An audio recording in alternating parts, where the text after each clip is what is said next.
Every time you make a choice, you shut down a potential that you could have had. There is no such thing as you cannot fulfill literally all of your potential.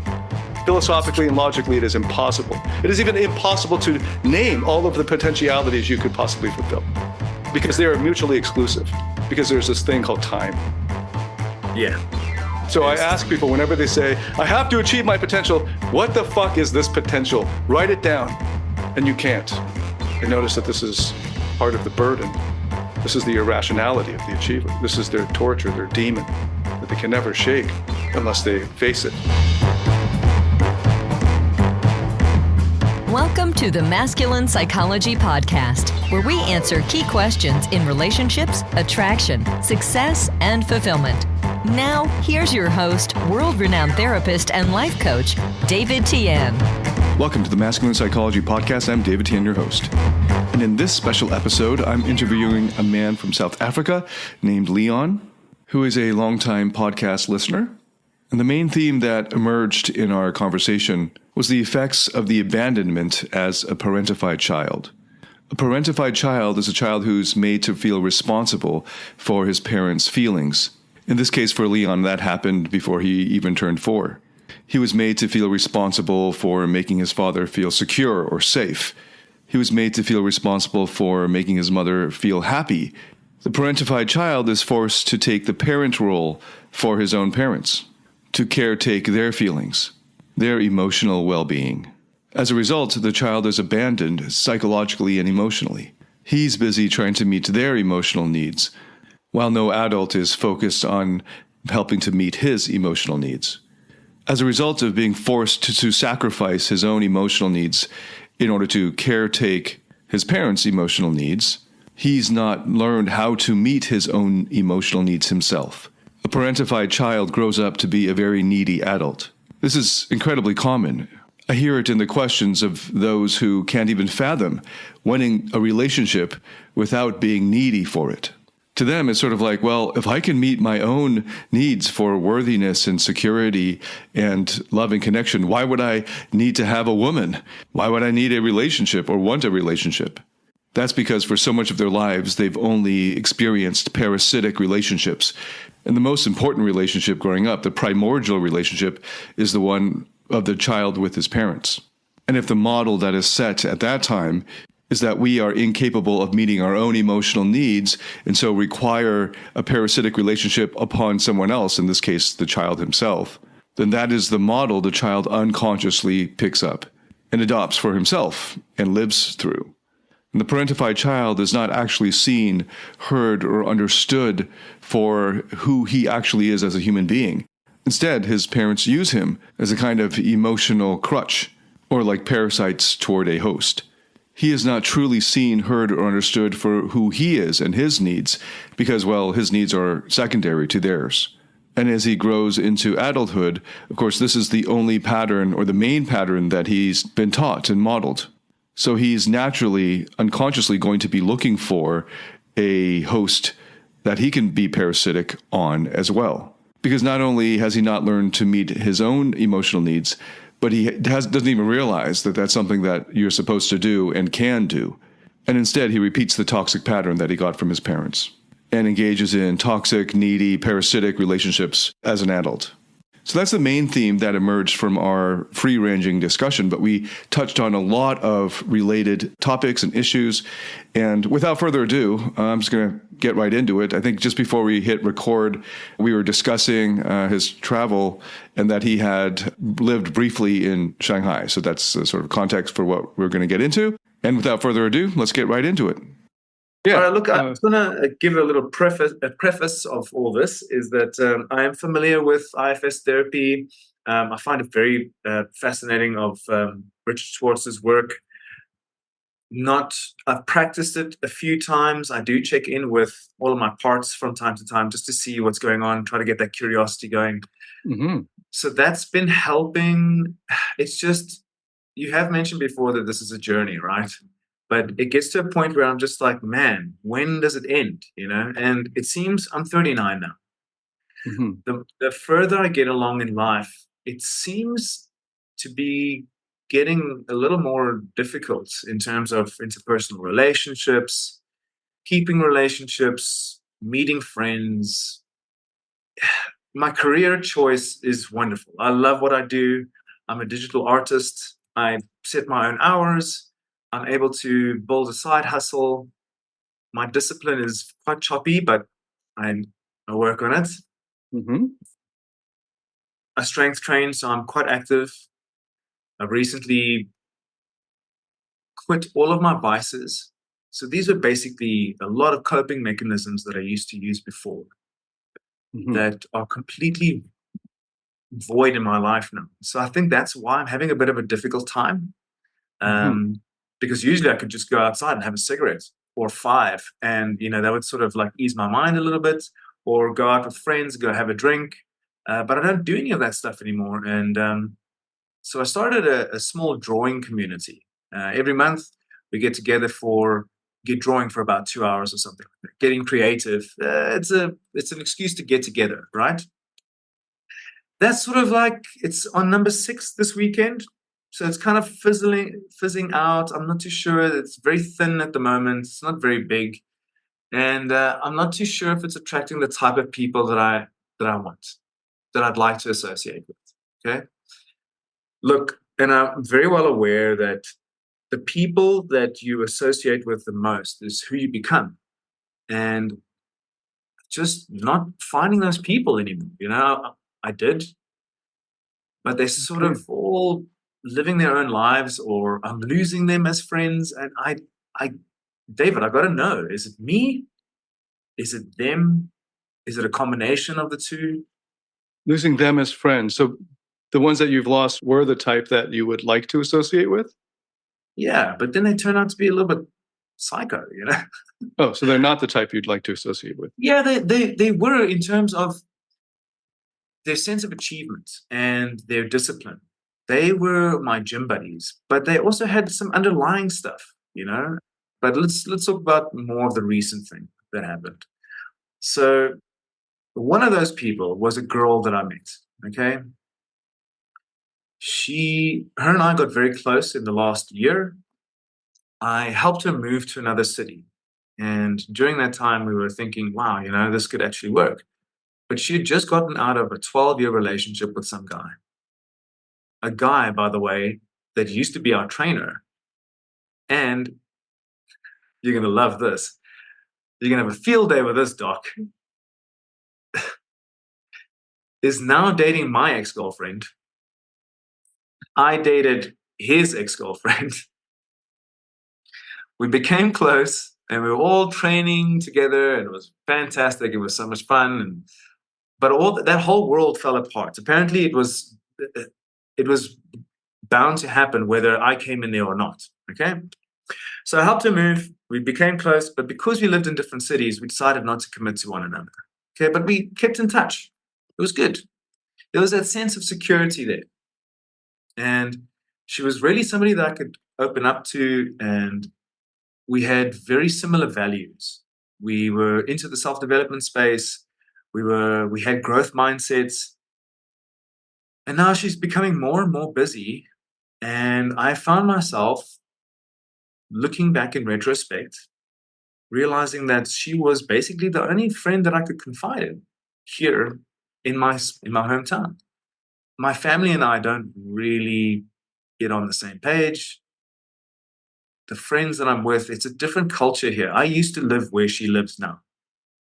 And I'm finding it hard to adapt. So, last thing to round this all off is that I think my solution now is to just focus on my work, focus on my self-growth, and try not to take things around me too personally. The problem lies, though, is that the support system is kind of thin. I feel lonely sometimes doing what I do. Being an entrepreneur and a digital artist, it's a lonely gig, especially if nobody else is doing what you're doing. I guess there are online communities that you can get hold of, but there's so many of them, man. So I don't really know. Meditation and breath work is a part of my daily practice. I journal consistently. I drown myself in self-help information. But David, it's gotten to a point where I can't take anymore. Like, they're all starting to say the same thing now. I've gotten to a point where it's reached an apex. I have a lot of cognitive dissonance, and my brain feels overloaded now. Oh, tell me about the cognitive dissonance. Okay, so it's, what do I do now? I know it's healthier for me to move on with my life without this woman, because I'm not going to invest in someone who's not investing in me. All right. But she was the one that inspired me. She was the one that motivated me. Now I have to find my own motivation. These things that I was so excited about, they're not so exciting anymore. What do I do? Is this the right career path for me? I've been doing this most of my life and I love to do it, but it's not as cool. It's not glamorous. It's not, I guess. And I'm really opening up to you now. All right. This is it's a bit weird for me, but I think it's important to be honest and open about this. Okay. It's good to get all the information out. Look, I want to be noticed. I want to be loved. I want to belong. I want to do well in my career. I want to succeed at my businesses. And all these things I know cognitively. I know these things rationally, that failure is inevitable. It's a part of the journey. You must fall down a few times to succeed. But man, it gets a bit much sometimes, And she kind of used to be my support. And now I can't rely on that anymore. It feels like I'm being too needy. So that's where it is. Okay. So just a moment ago, you were saying, I'm really being vulnerable here. I'm really opening up, something like that. And just at that moment, what were you feeling then? You were telling me about finding your own motivation. The career is not glamorous. And then you kind of came out and explained that you're being very vulnerable. What was the worry or fear, or what was the thought that came up just then? Well, David, like, when I describe you to other people, you've been one of my mentors for years. It's kind of scary. Like, it's kind of like, I'm flattered.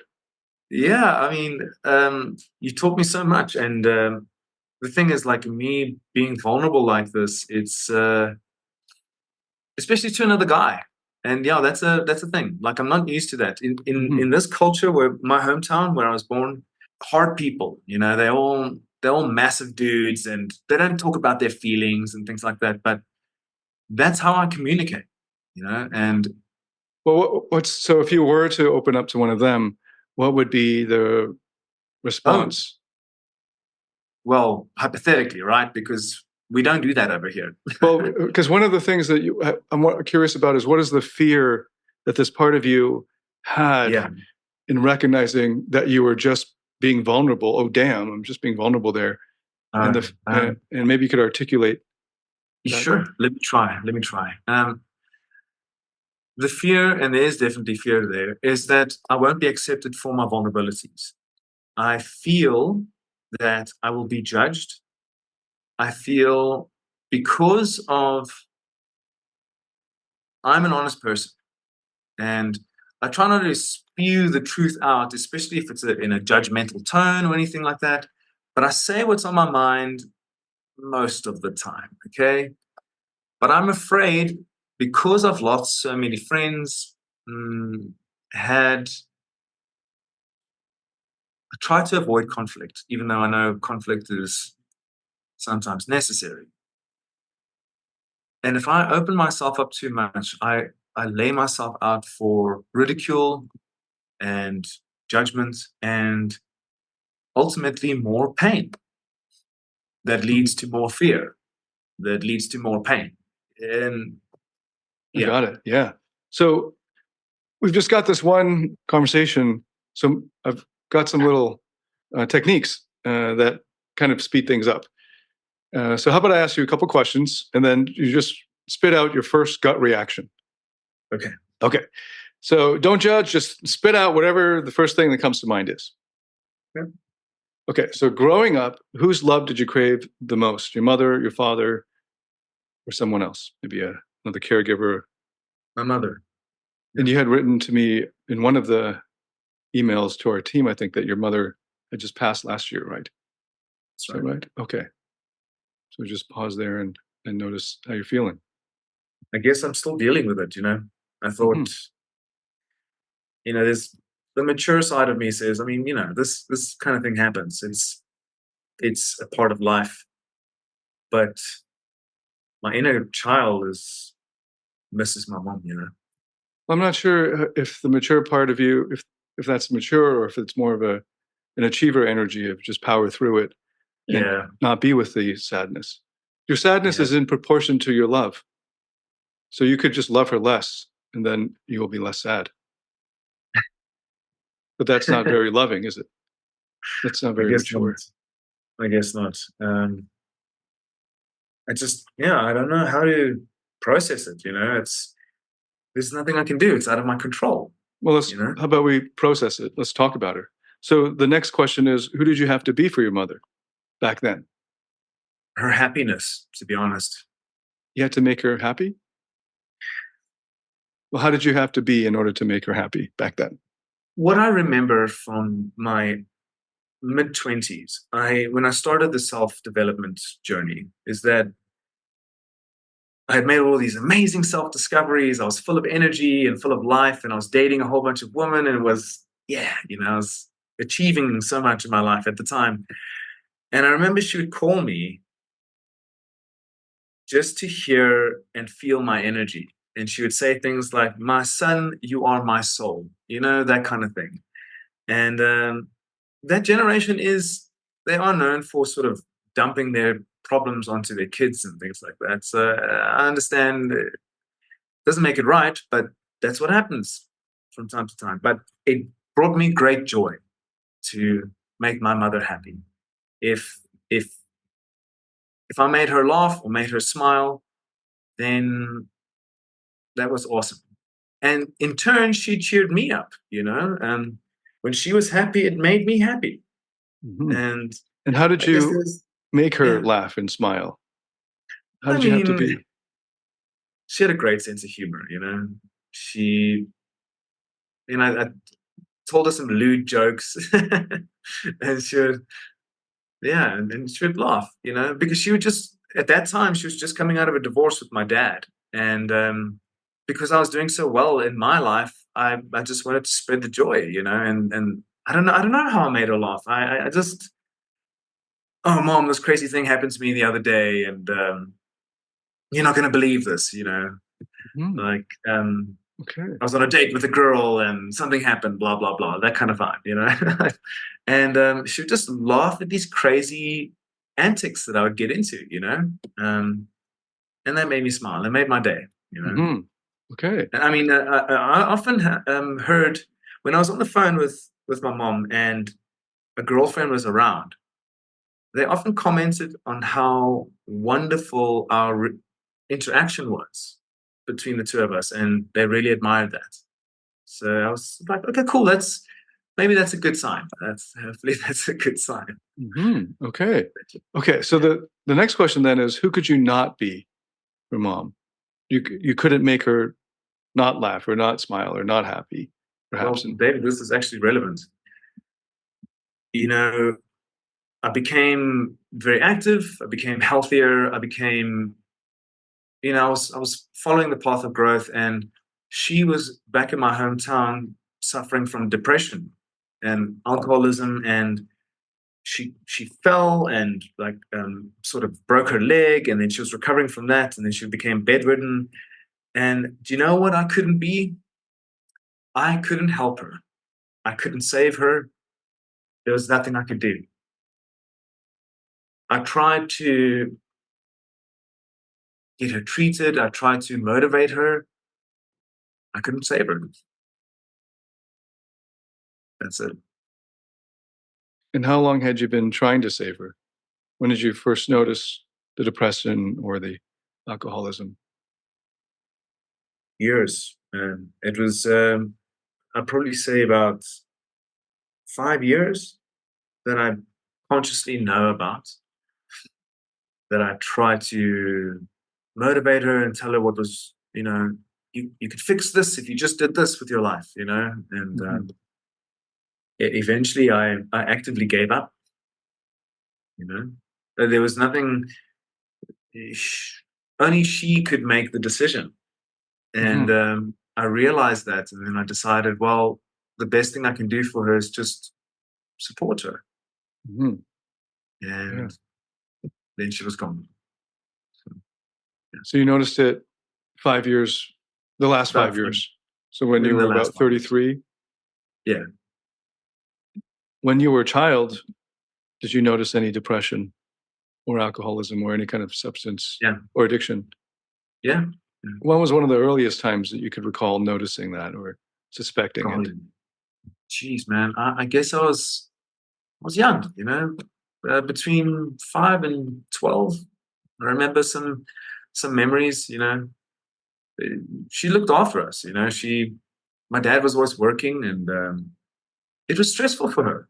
Like I could see she was raising 6 kids, man. Oh, wow. Yeah. Which one are you? Where do you fall in the birth order? I'm the second youngest. Okay. You're not at this moment close to your siblings? We all used to be closer.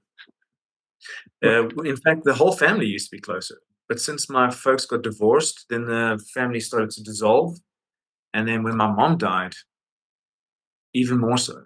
In fact, the building, I rent an office here in the building of my sister's company. Her and I used to get along quite well, but she has a life of her own kids, and we're cordial to each other and friendly. And we used to go for dinner once a month, but she's become so busy now as well. So I guess in a sense, I'm feeling this constant sense of abandonment over and over and over again. I can see that. And, I understand. I actually want to just get to the part where I don't need any of that validation, where I can just do it for myself. Yeah. Well, in the interest of time, this would maybe I'll just. So I'm still curious how to best use these a single session type of discussions, right? Like now I'm thinking of what, after having experienced a bunch of these, that maybe the best thing to do is to let you see it how I might see it as I'm getting to know you. But normally it may be kind of jarring to hear an analysis. And it's just a hypothesis forming as I get to know you. Sure. Look, I am a bit apprehensive. Oh, good. And what are you apprehensive about? Well, I don't think anyone wants to hear what's wrong with them, David. Oh, but okay. I get that. I do. So I'm stealing you for it. Now, if you say you don't want to, then we don't. I mean, because maybe I should have been asking, what are you hoping to get from this session? I'm talking maybe some answers, man. What I should do next, What if the answer is, like, a good coach would always say nothing. Like, part of the problem is there's an assumption that there's something wrong with you. And the answer is that that's a bigger thing we haven't quite gotten to yet, but that you started with. How did you put it? A journey. And you want the journey to end. And if you listen to my podcast, you know the journey never ends. The journey is life. And you're supposed to embrace this, exactly what you're going through, is part of the beautiful tapestry that makes up your life when you look back on it. And part of your pain, big part of your pain, is resisting what's actually happening. Okay, so that resisting reality is the most painful thing. Once we accept the reality, then we can recognize that in many ways there's nothing to be done about it. It's something to be enjoyed, and it's very difficult to even get to that point. So we don't have to go there yet. But in terms of you were mentioning about your friends, this ex-girlfriend, there's a common pattern that goes back to childhood for you, and it would be, I think, beneficial to know what it is so that you can, if you have a desire to discover more inner freedom, then you can lean into that. lean into those directions? Well, look, and I know you're using reverse psychology on me, but go for it.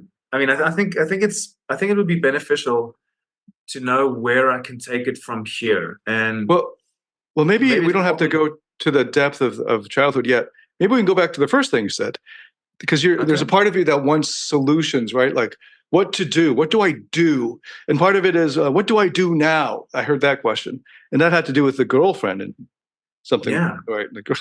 Well, what do I do now about the girl? Because she was my crutch. Right? She motivated me. I can't motivate myself, but I'm worried I'm being needy towards her. So I'm worried she'll lose attraction for me. You guys already broke up, so I don't know why that's scary. But so then she might be not attracted, and that would close the door forever. I guess I can never go back. I need a crutch. Yeah, and that connects to mom too. But maybe we go back to the whole needing a solution, needing something to do about it. Okay. So well, the obvious thing is that you want to be able to discover passion, I guess, motivation for yourself without requiring a crutch. Right. So if you're just using her, if the main thing is that she motivated me, of course you miss her and her energy and the good times together, and of course all of that. But if what do I do now about it? Is, well, you've decided to be apart. So I guess you could. As part of what you're debating, should I move back to that city and be with her? Is that feasible practically? It's actually the goal at the end of the year, but it's not. I have to find something for myself. I don't want to move down there because of her. That's the thing. Yeah, it's good. Well, you're also saying that bigger city has a lot more friends and networking opportunities. Yeah. My whole network is over there, and you've moved back to this smaller town for financial reasons, right? That's right. Well, I'm not very good at giving advice for people in small towns. The smallest town I ever lived in was 100,000 people, and I hated it. I couldn't wait to get to leave. I literally drove an hour out just to find good food. They didn't have any Chinese food. So I was asking about if you lived in a big Asian city, we kind of got sidetracked because you were telling me that about that you haven't traveled as much as you would like. But I was asking that because Shanghai has over 20 million people in it, and even in 2010 it had that many people, and that's a mega city. So I'm used to that level of city.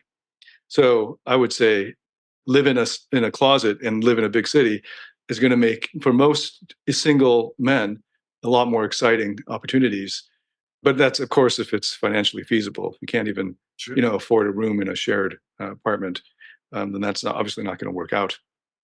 While we're on that, actually, so I'm having this sort of mortality thing going on, that I'm 39, I'm approaching my 40s, I'm still single, and I'm okay to be single. It's just, in the other city that I lived in, everyone is healthy and they're active, and a lot of them are single and beautiful people. In this town that I'm in, the culture is everyone takes pills for every single ailment that they have, and they get married and have kids as soon as possible. I mean, talking 22 years old. In other words, this environment is not congruent to what I prefer my lifestyle to be. Mm-hmm. But I'm trying to give it a chance because I don't know. Because you're broke? I don't want to be too judgmental, I guess. Why is it judgmental? What about, it's just a matter of taste? I like jazz. I go to jazz clubs. I don't expect everyone to appreciate it. It takes quite a lot of education and taste to appreciate it. So I kind of prefer that I don't have to pay a lot to watch jazz in a stadium. I like being up close and personal in a nightclub. It's to the detriment of the jazz musicians. They can't make much money that way. But that's just me. So it's I know me. And that's what I know. I'm big cities. I love the energy of the big city. Maybe when I get to retirement age, I will appreciate trees and nature more. As I get older, I do. But there was a time when I didn't give a damn about any trees or grass. I didn't even notice them. Now, when I go back to Singapore, I start to notice how much of a garden city it was, but I never noticed it when I was living there. Come on, David. I was focused on women. Great. I was focused on partying, women owning the town, owning the city. And it was alive. The F1 came in, and that's just part of being young. And this environment that you live in is a huge contributor to your happiness. Yeah. And for some people, they want some bucolic heaven, and I totally get that. And it's actually scientifically proven that that is more beneficial for most people. But if you find that you don't have friends who are like you, like for instance, I'm an English-speaking Asian person. I don't fit in. I don't find my normal. Like, people don't look like me. They don't like the food that I like. If I just go to an all-white town, and I can't do without Asian food for a long time. So I can't stay there very long. So I that's me. I don't fit in there. And it's no knock against them. If they were to move to Shanghai, I expect that they would feel even more alienated than I would there, because they can't even speak the language. So that's just natural, right? So it doesn't have to be a judgmental thing. I see. Well, these are just surface level solutions that would have, it might actually not have occurred to you. You might have this guilt around rejecting your roots. And that's something we should always go back to mom and 5 years old. But notice that all of this stuff can be, so you have a resistance around these practical logistics of, and then one of them has to do with, it seems, owning your desires, owning your taste, right? So that's one. But there was another of like, the journey needs to be done. And then I never got to the cognitive dissonance so much yet, but there's some kind of internal turmoil of pain. And a big part of it, I think, is the loneliness. And I'm very curious about the friends, because I understand the girlfriend situation, the ex. Yeah. Why were these friends leaving you? That seems very final. Like, I have friends I don't keep in touch with as much because we're not in the same country or whatever. But if we ever happen to be moving back, and I might in some cases, then I expect us to pick up again.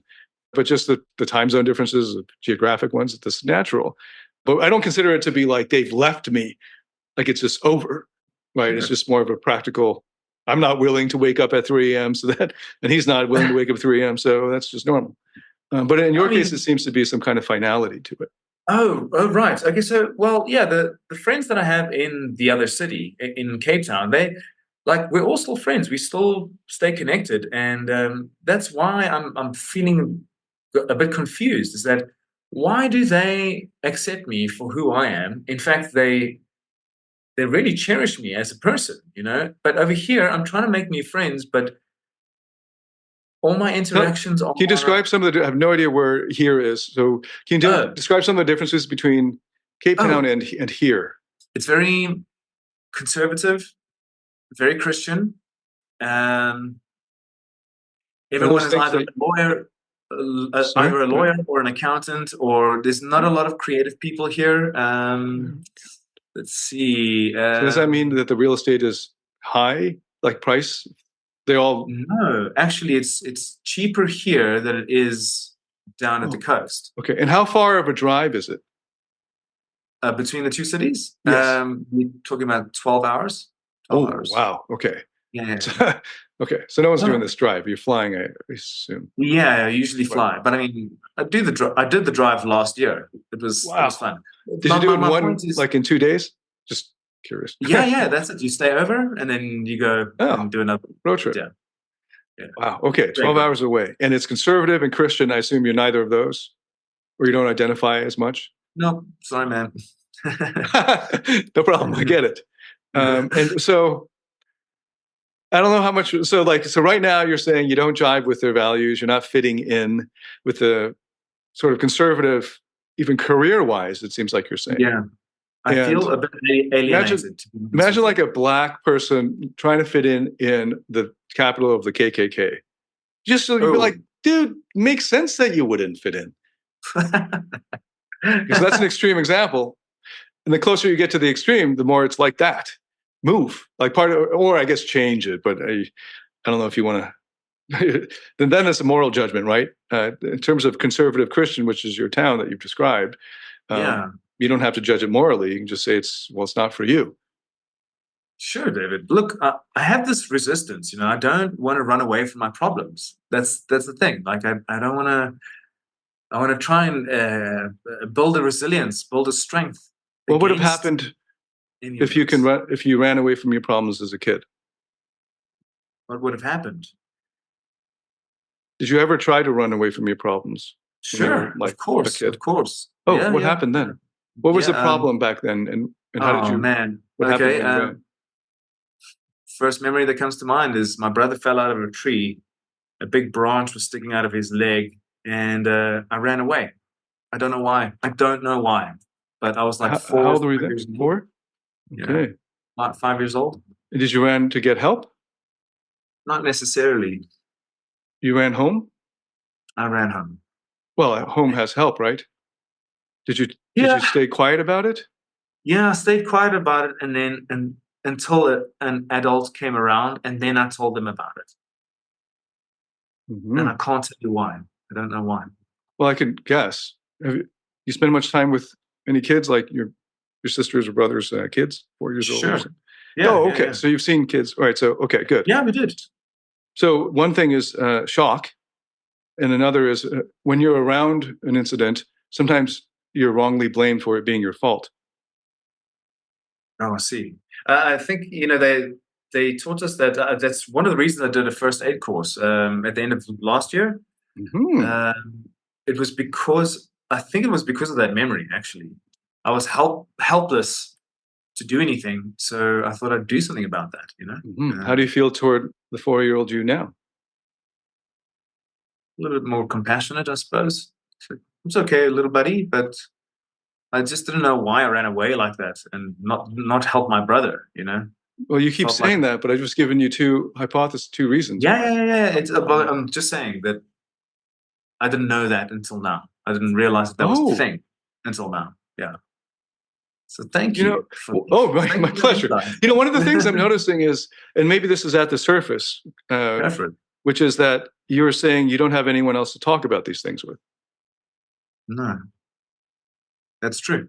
So even in your old town, your buddies there, were you talking about the time when you were 4, and your brother fell off the tree?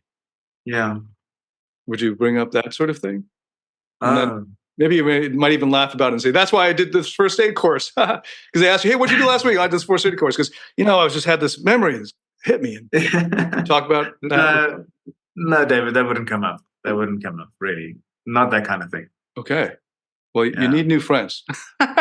So it's hard to find, it really is hard to find people who are at the maturity level where they don't have to pretend to be tough. And then they don't have to just stay on the surface about achievement and stuff. Yeah. Where you can get real with them. And they can ask you, because now I feel like I know you a lot more.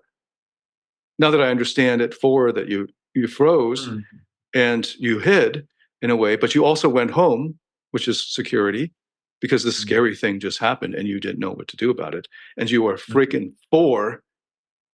And so lots of adults don't do crap about a bad thing happening on the street. Yeah, I suppose. And at 4, the expectations were already quite high that you would somehow fix or rescue or save. Yeah, and that's why I feel strongly against running away from problems. Well, one of the issues was no one was there for you. Oh, who was there for you at 4?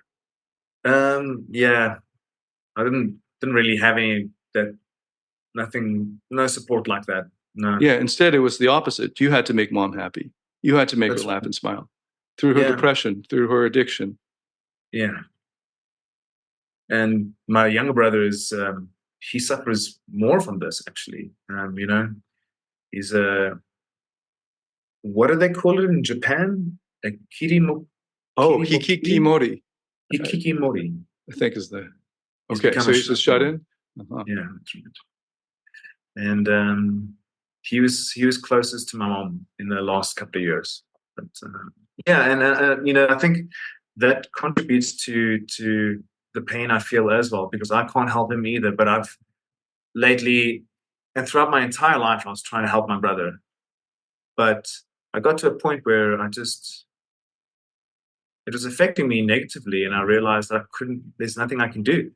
I have to accept that that potential that he has is going to be squandered or wasted, and it's not an easy thing to accept, especially someone as good looking and as talented and as he is.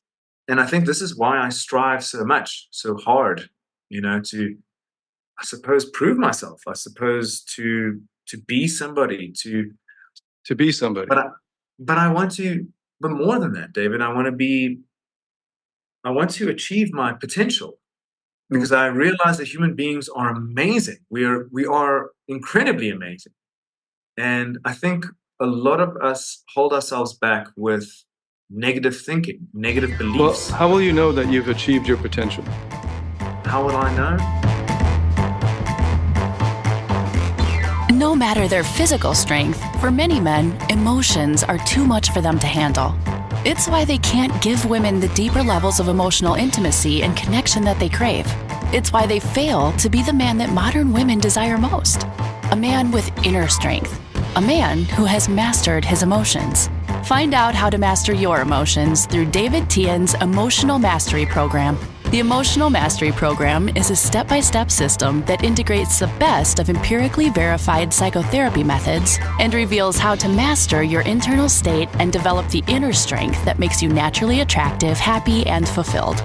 Learn more about this transformational program by going to davidtianphd.com/emotional mastery. That's davidtianphd.com/emotional mastery. How will I know?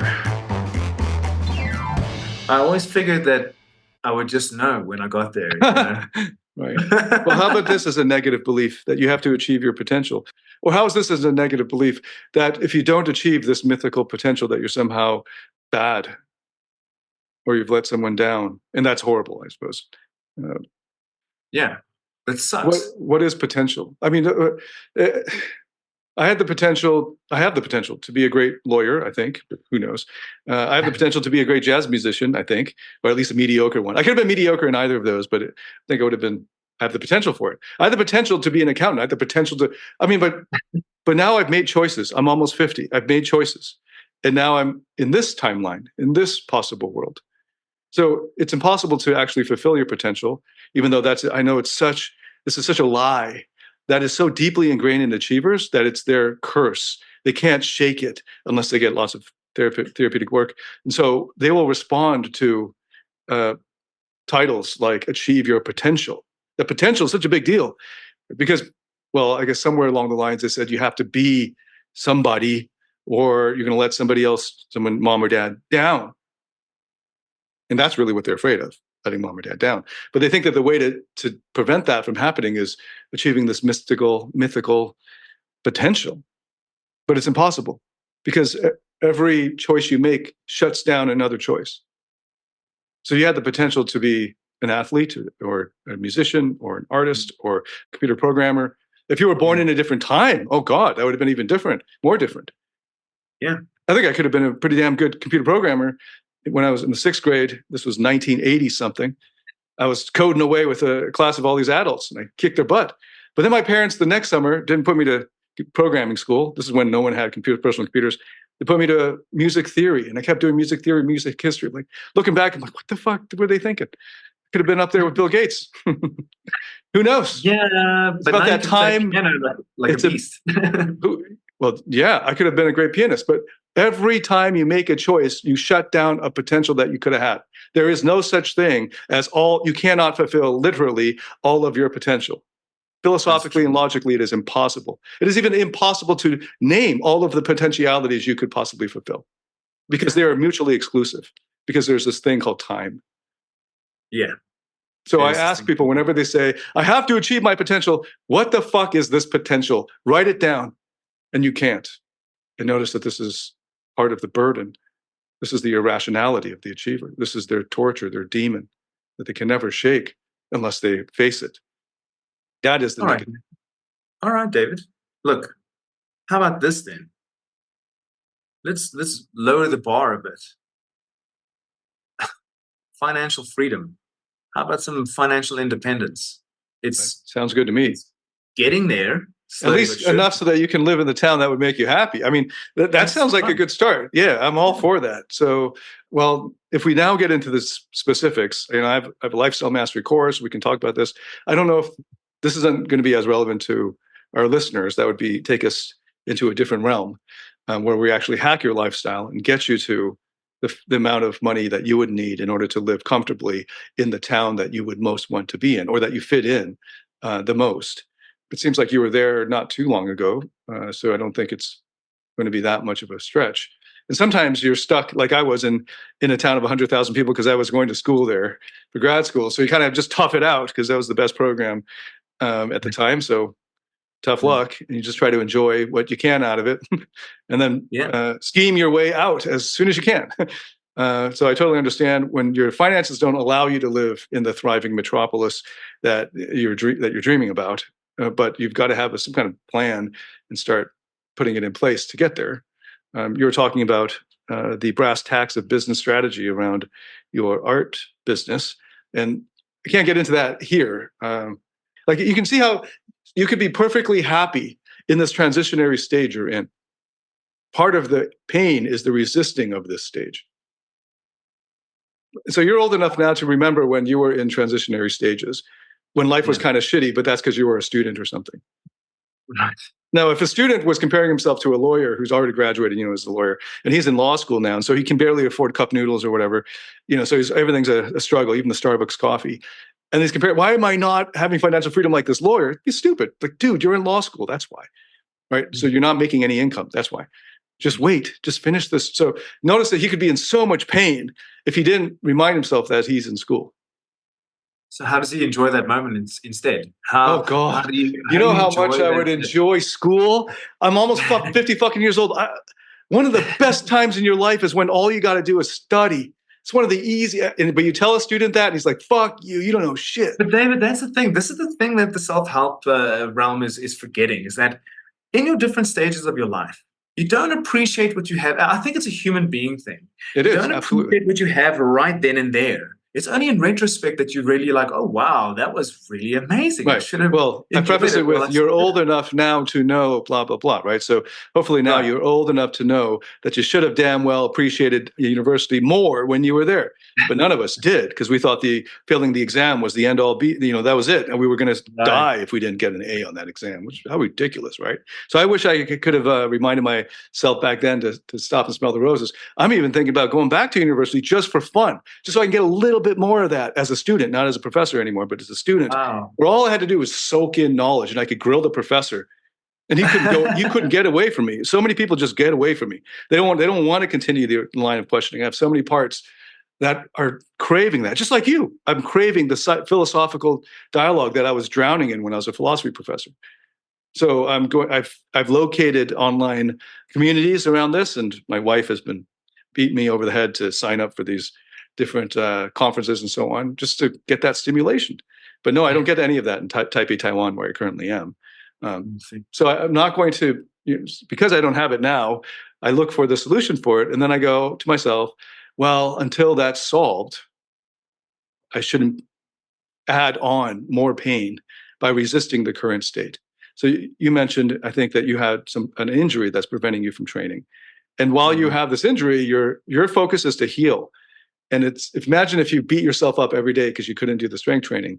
Well, it's because you're, recovering from this injury. So make the most of that period, because it will end. Hopefully, if you stick with your physio or whatever, right? It will end. This consciously, rationally. You tell yourself this, and even with the girl, you won't die. I keep on telling myself, you're not going to die from this, man. Well, we're not doing any experiential work, unfortunately. So I'd ask you, is it because of financial reasons you're not seeing a therapist right now? It's one of them, but it's also, I don't want to waste my time with a run-of-the-mill therapist here, especially in this town. I don't think. Yeah, don't. With therapy, you're not limited to in person. I think in person's a really not a smart move, because you have to travel there. There are all kinds of other. You actually end up spending a lot more time, which is money. So you can do it all over remote. Plenty of IFS therapists who could explore what's really at stake. And you're starting to get there, because what you're saying is, intellectually I understand. So that means that there's no cognitive dissonance. It's not cognitive. You have emotional dissonance. Yes. So there's no confusion intellectually. You understand what you. Right. Okay. Great. That is huge. Okay. That alone is recognizing the work is actually in the emotions, which is connected to the unconscious. Okay. And that goes way back to when you were already at 4 years old, you had frozen and wanted to go back to the home, which is totally normal and natural. But part of it is also that there wasn't, it seemed like, any kind of support there. Okay. For you. And what about the anxious attachment with these girls that I see, in the beginning, I'm maybe we should just blurt it out now, since I'm only probably going to see you this one time. So hopefully you'll keep emailing me and give me updates. So I'd like to hear. But part of what you're dealing with is abandonment issues. We've only gotten to mom. So maybe very quickly you could tell me about dad. Who you saw less growing up, right? Yeah. You said he was working a lot, and then they got divorced. Who did you have to be for dad? Good, perfect, and that's different for different parents. So what's good and perfect for him? Well, look, he always discouraged anything that I did. This is all the stuff that I've discovered in hindsight now, recently living with him. He's become better in his old age. He's chilled out a bit more, but it was a lot of why I have a lot of fear around the things that I want to explore, new things. Yes. That I want to explore. So at 5 years old, what did he discourage? Oh man. So, homosexuality wasn't a thing back then, because I wasn't as tough or big as the other farmer boys around. That I was more effeminate, apparently. Oh, so you were into visual art? Is that one of those things? That's right. And so he discouraged art. Yes, he discouraged art. Any kind of art, like dancing, drama, music. Art, as in visual arts. Right. Did he discourage all expression of emotion, I think so. Broader arts? Yes. Yeah, but definitely visual art, right? Okay. Yes. And that's a huge thing for you. Clearly, this is the career that you had found meaning and enjoyment in. Right. And everything that he wanted me to be, I couldn't be viscerally. Big, tough, I guess athletic, what was it, like fighting? Like what kind of... Yeah. What did he want you to be? Like a jock? Well, he wanted me, he wanted me to be a rugby player. A rugby player, of all things. And was he a rugby player in his youth? Yeah, okay, he was. Right. Pretty much discouraging. Did any of your brothers end up being that way? Yeah, my eldest brother was a rugby player, and he also stopped the team eventually after a while. It was became a bit of a delinquent, but he's much better off now. He lives in Scotland, has his own family. He's doing good. Okay, good to hear. So I think I cut you off there. You're saying big, tough rugby player, but then there were other things that he discouraged. Is that right? Yeah. I mean, traveling was one of them. David. It was like a reaction for him, a natural reaction for him. If I said that I wanted to do something, he'd always find a reason not to do it. It's too dangerous, or you're going to get hurt, or something. I understand why you had to explain your travel history. Right. Because a lot of your life since then, you've been trying to reject what dad had given you. That's right. I had to. So you couldn't individuate with travel. That would have been like later in life, obviously, like as a teenager or college age. Mid-20s. Okay, right. But even at 5, 6, that you had a natural proclivity for art, that was discouraged. Yeah, that's right. And they recognized that I had the talent, but always discouraged me from doing that there's no money in art. That was the consensus. That was the culture, Mm-hmm. But I didn't know what else to do. It was the only thing that I was passionate about. It was the only thing that I felt I could do well. So I pursued it anyway. Mm-hmm. Yeah. Regardless. Did your mother encourage? Yeah, you in art? My mother encouraged me. Oh, okay. Did they ever fight about that? Yes. Who would win those fights? Anyone? Who would win? I suppose whoever yelled the loudest. Okay. Right? So you have a lot of memories of them yelling at each other. Yeah. Mm-hmm. Man, this is weird. But tell me what's weird about it. I mean, David, I do this all the time, so I don't Okay. I have to remind myself people find this weird. So what's weird? Right. How do you feel weird about it? It's so strange. Because you don't have these conversations normally. Yeah, I don't really. And you don't get real. I guess I open up quite a bit to some of my close friends. They're great, Okay. No, supportive, super supportive. Okay. But there's only like one or two, and this girl that I've had to leave behind, she was one of them. But yeah. So, but talking to you, like try not to fanboy over here. Yeah, it's weird. I'm very awkward. I live in a kind of bubble of my own. So if that helps to pop that, to destroy, undermine whatever pedestal you've put this view of me on, I want to dissuade you from that. I got to be honest. I love this chilled version of you. I remember you like so high energy, and you're like always. Because of your marketing. You're trying to get that energy across, and I understand that. And now you've just, I don't know. It seems to me that you've done a lot of work, and I was just like, wow. Yeah. When the New Masculinity podcast came out, I was like, wow, man, this transformation is amazing. And it's obviously because of all the hard work that you put in, and I appreciate that. And it really inspired me to figure out what was going on with me as well. Look, can I ask you a question, if I may? Of course. You came from this world of dating so many women and enjoying life, the way that a 30-year-old and later on would be enjoying their life, I suppose. And then you decided to get married. Like, oh, I was married before. So part of the story is I was a conservative Christian, the two things that you're not. So I understand that small town. And then I got married at 24 and a half, That was what I was supposed to do. I was on track for my master Christian plan.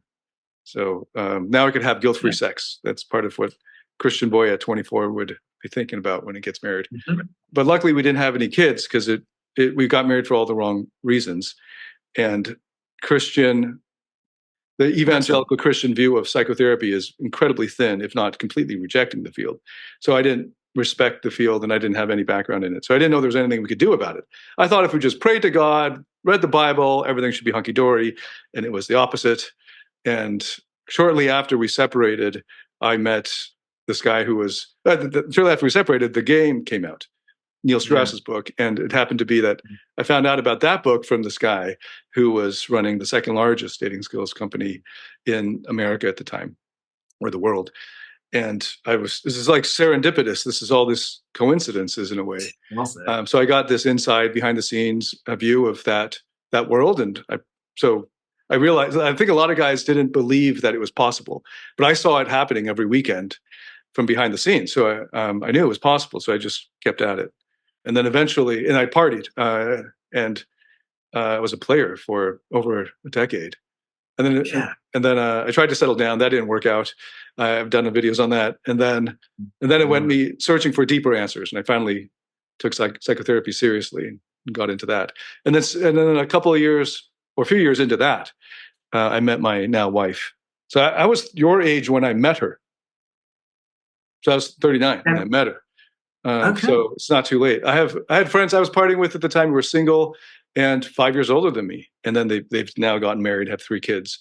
So as a man, it's never too late as long as you keep track of, keep on top of your health, and you can still sire children. I mean, that's one of the benefits of a male who's delayed his maturity. Look, man, I don't necessarily want to have kids, and I don't know if I want to get married either. But this last girl, that's a good attitude. I thought that her and I could share a life, and that was the whole thing. She even she liked the idea. But then on my last trip, I don't know, man. I don't know what happened. I think, I don't know what happened. Something changed the connection between us. She was really focused on her business, and I suspect she's still dealing with a lot of the stuff that came from her previous relationship, to be honest. And I was ready, but at the same time, I wasn't sure either. And that's the thing. That's what I wanted to ask you. Like, when do you know that you're sure that you want to settle down with somebody? You know, I thought I was, but it turned out to be bunk. I don't know Why what did to it turn tell. out to be bunk? Well, she's there, I'm over here, and Well, why are you emotionally, over here? I thought it was for financial reasons. it Was it? was. Oh, so make more money. So are you just dropping the ball on the money Yeah, to thing? make more money. But So the was thing that is, if it? I mean, you're an entrepreneur, right? Like you can kind of, if you can crack the nut on getting your captive audience and creating your irresistible offer and all that stuff, and scaling it. Part of it is I think you're in the wrong market, right? If you're just the way you've described your hometown, it's not an art market, and so you're in the wrong place, right? So right, that's a big part of it. Can they appreciate what you've got? But anyway, once you fix the business thing, then you're back in that town. If it's purely because of that, but it's not, is it? no, it's not. Because part of it It's is the not. way you've described it is you're in a way using her emotionally, and a big part of it is you're afraid that you're needy. So I made a lot of episodes on neediness, and guys beat themselves up about it. And, it's really sad because neediness is not something to be ashamed of. It's something to pay attention to. It means that you're not able to. There are certain needs that you're not able to meet on your own. Yeah. And that's your segue into, that's your foot in the door into the work that you're supposed to be doing. And by the way, that journey never ends. Hopefully you'll never stop meeting parts of you that need help or attention. It's a beautiful feeling when you discover that. It's such a big release. I've had it. You know, I've stumbled upon it, and I've done 2 of your meditations with you. Great! It was amazing. Right. It was amazing. You'll reach a point in your journey when you don't get that high anymore for a long time because you're doing the same, you're going on the same track. And then it's sort of sad because it's a real high when you discover fucked up shit about yourself. And then you get to grow out of it. The growing out of it is this huge thing. It's so pleasurable, actually. So I'm directly attacking this journey and the end of the journey, just trying to finish the journey and that limiting belief there. So finding that you're needy is great. Great. What's the need that's not being met? And just so, because in the interest of time, let me see if I can speed this up and then see how it lands for you. So what you've described about your childhood is quite sad for me. One last question, actually, that I'm curious about is when you were pursuing art and you couldn't be the big, tough rugby player that your dad wanted you to be, what were the consequences for continuing to do the thing he discouraged and not doing the thing that he was encouraging? What were the consequences? He berated me, and he always compared me to other people. Always. And I think that's why I have a big problem with comparing myself to other people's successes. I think it's linked. Right. So I mean, there was physical punishment, obviously. That wasn't obvious, but now I get it. I mean, it makes sense. Well, look, the context. it's something that I'm not really, I think there's some toxic shame around that as well, Right. So that's something to be addressed in your individual work. That's great that you're recognizing the toxic shame. But of course, it's not your fault that he was toxic. So, and if anything, it deserves more compassion. And you're still living with him right now. Yeah. So that's the thing, right? If I think a part of this, a part of resolving a lot of this, our relationship between him and I became so much better when I lived in the other city. And I mean, but now that I'm here with him, it was important for me. I think it was supposed to happen this way so that I could see what was going on. Well, that's a good reason to stay, not for right. So in addition to getting your finances together and him helping you that way, which is great. Yeah. But now that I know all this, I can't stay with him. And I know we're family and I love him and I'll do anything for him. We both have very strong personalities. He's still not supportive of the art? Of art? Yeah. I mean, like he's very proud of me, he says, with what I've done with my career. And even though the odds were against me, I persevered. And yeah, I guess he just wants me to be happy, but he's still stuck in a lot of his old ways. And parents, they don't see their kids as adults. Well, from what I've found, is that they see them still as their little children, Well, and sometimes I get that comes across. That's the I don't, parents. That's something the parents should work that's, on. It's not that all parents are like that. It's just bad parents are like that. sure. Well, that's the thing, and it's not my responsibility to try and control that or fix that. Yes. Great. But what I can do is leave. Mm-hmm. So I think Right. that's... Well, how far are you from the financial? So you've figured out the number that you need to hit and how long you need to hit that in order to move back or move to a more thriving city? So how far are you on track, or you've got the plan at least? Yeah. Well, the plan, it's coming together. I try to... So part of it is you need to have a plan. So right now you're making the plan. Yeah. Okay. Yeah. Yeah. I'm in the midst of... That's a painful thing to be in, but it's a necessary stage. I mean, and it's also kind of exciting for its own sake. Like, yeah, definitely. So tell me something. The plan doesn't just formulate in one day, right? And what I've been doing is accumulating the plan as it goes along. And I mean this. Writing it up, budgeting, finding out. I was, my last visit to Cape Town, I was even speaking with real estate agents to find out what the property market is like. Mm-hmm. Writing those numbers down, seeing what I need to hit. Okay, so you're doing it. So you're asking, what do I do now? You're doing it, sounds like. Yeah, it's just, progress isn't linear, right? It's goes all over. Well, yeah. Well, on a long enough timeline, you might be able to see it as being linear. I mean, if you call it progress. Yeah, if you can call it progress. Right. So you got to keep your heads come out of the forest every once in a while. Right. Okay. So, David, can I ask you something about this then? Is that, and I know what is it, 11 o'clock now, my side? Yeah, we're a few minutes over the time I had allotted. But you can ask a question. Yeah, and then I'll say the last thing, and then we can wrap up for now. Is this normal? Are setbacks normal? This is a setback here. You're talking about the financial thing, and then the girlfriend not working out. The girl, yeah, this was recent. The girlfriend, yeah, and I feel like it's going to get a little bit more painful down the line. But today I'm feeling okay about it. I'm dealing, Right. So you're asking, is it normal to have financial setbacks in your? Is it normal to feel bad during these? Well, what's bad? What is the feeling that feels bad? Sad, angry. Are you saying, is it normal to be sad and angry? Yes.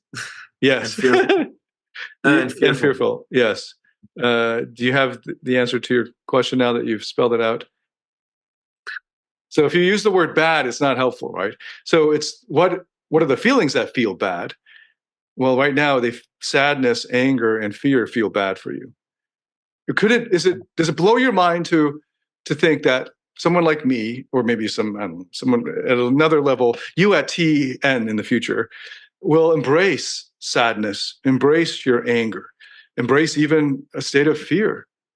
Look, because it is sending an important message to you that of something maybe you're overlooking, or for sadness, especially something that is very precious to you and needs to spend more time with.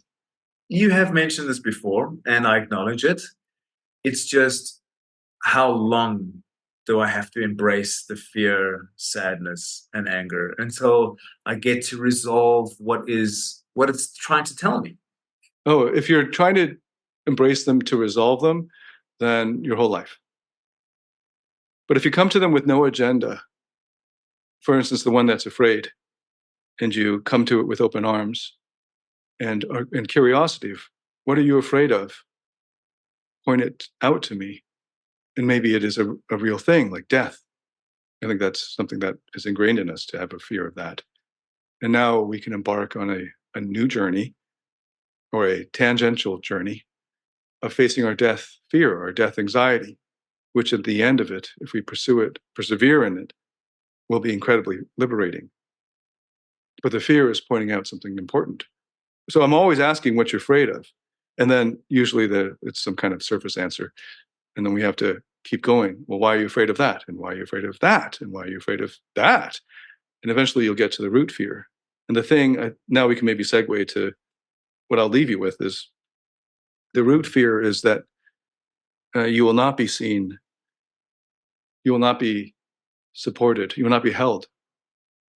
I haven't yet gotten to before 4 years old, but already there wasn't emotional support. And in a way, your mother was emotionally supportive, but in a way that forced you to be her parent. You ended up making her happy, making her laugh and smile. I keep telling my son, because he's already very sensitive to mom, mama happy, mama angry. And then she's also reinforcing, it's not your job to make me happy. It is not your job to make me smile. And you've done that with your dad, though your reaction to him is the opposite. So you're constantly trying to individuate against the dad in your mind. But the one that's keeping you most, so already on the surface, dad didn't see you, didn't appreciate your gifts and your talent and who you are at your core, though you said he's mellowed out now. And in addition, the thing that maybe you haven't realized fully is that mom abandoned you too. And what you're trying to make up for it with now in adulthood is that because no one was there for you, well, this girlfriend was, but now it's taken away. And so now you're finally forced to, hopefully at this juncture in your life at 39, which is a fine time to discover this. This is the time when I was in that mellow period of singlehood and looking to perhaps settle down. But I was very skeptical, just like you. I don't think it could work. I've been married before. That didn't work. Great place to be in. Keeps your standards high. So don't beat yourself up about it. But this is the time in your life, perhaps, when you'll finally take it upon yourself to see yourself fully, including the parts that are afraid. They are as worthy of love and attention as the ones who aren't afraid. And the parts that are angry, and they might have very good reasons to be angry, and so you can understand their anger and let them know you understand. And especially the parts that are sad, because they're the ones that are closest to love. And you can join them in their sadness so they don't feel alone in their sadness. And you set aside time for their sadness, maybe just 5 minutes to grieve. Maybe if you have some time on the weekend, a whole hour to grieve. Maybe going by your mother's tombstone or grave and spending time with her there and giving them that and looking through the memories and honoring her. And these are all ways of taking care of those parts of you that weren't taken care of when you were a child. But that as you build your relationship with them with full acceptance and curiosity, not needing them to change how they are, but you just being there for them the way they are, then they will naturally let go of the pain and give it up to you.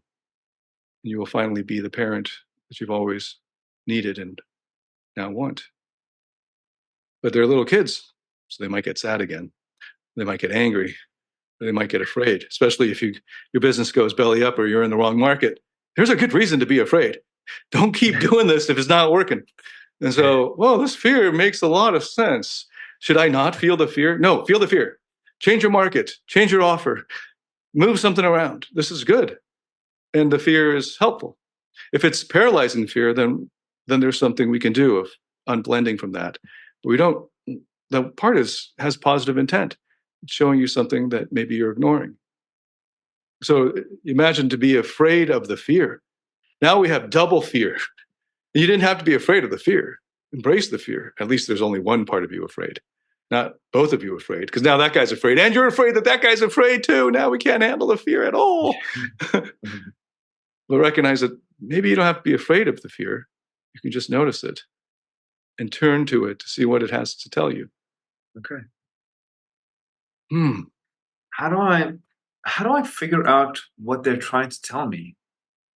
Okay. So this is very difficult actually to do on your own, especially you might get the hang of it after a dozen sessions of being guided through it.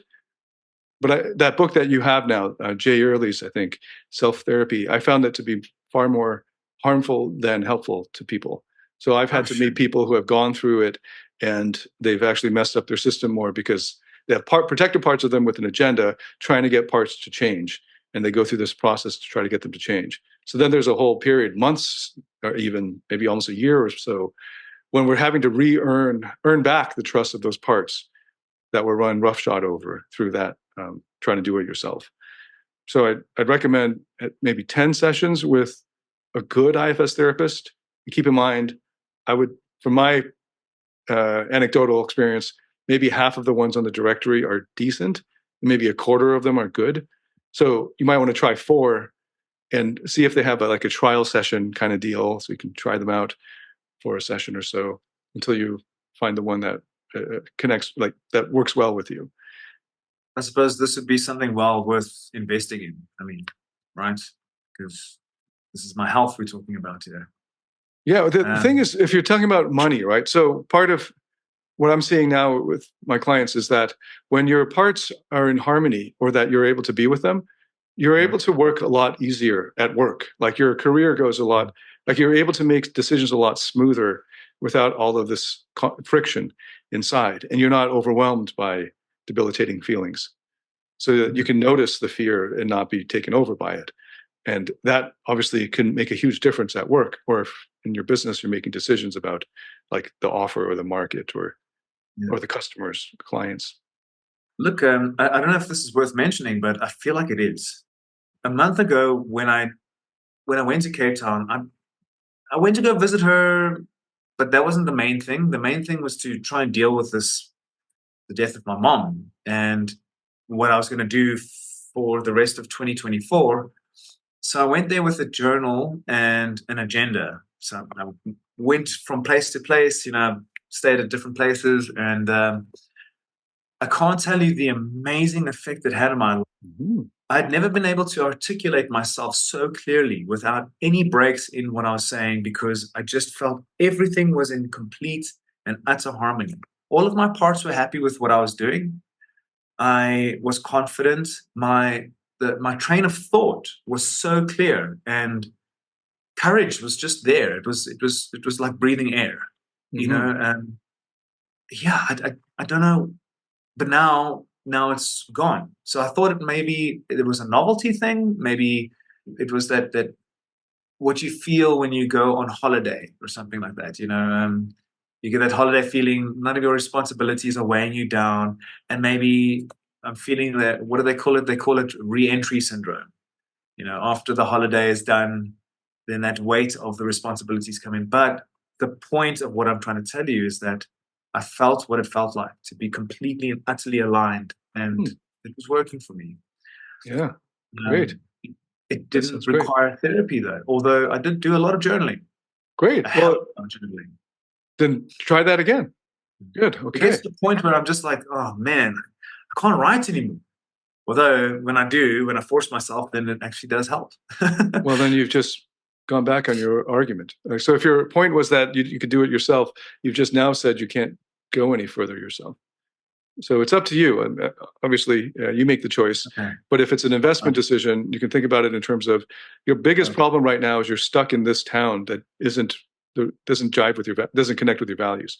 And that makes a lot of sense. So you need to make enough money to get out of there. And then even then, you still probably want to make more money. And one of the things getting in your way is that you have these emotional blockages. They're not cognitive ones. Imagine that you could just think clearly and act on the things that you intellectually understand. Life would be, you would have figured out your business problems already. And then you could move back to Cape Town, and then you could pick up with her again. Okay. So that's in terms of a business or finance proposition, there is a payoff in that side. All right. Well, it's great talking to you. Hey, you too, David. Thank you so much for this. This is great. Some great insights on this. Yeah. My pleasure. Wow. Thank you so much for your help today. I appreciate it. Thanks a lot. All right. My pleasure.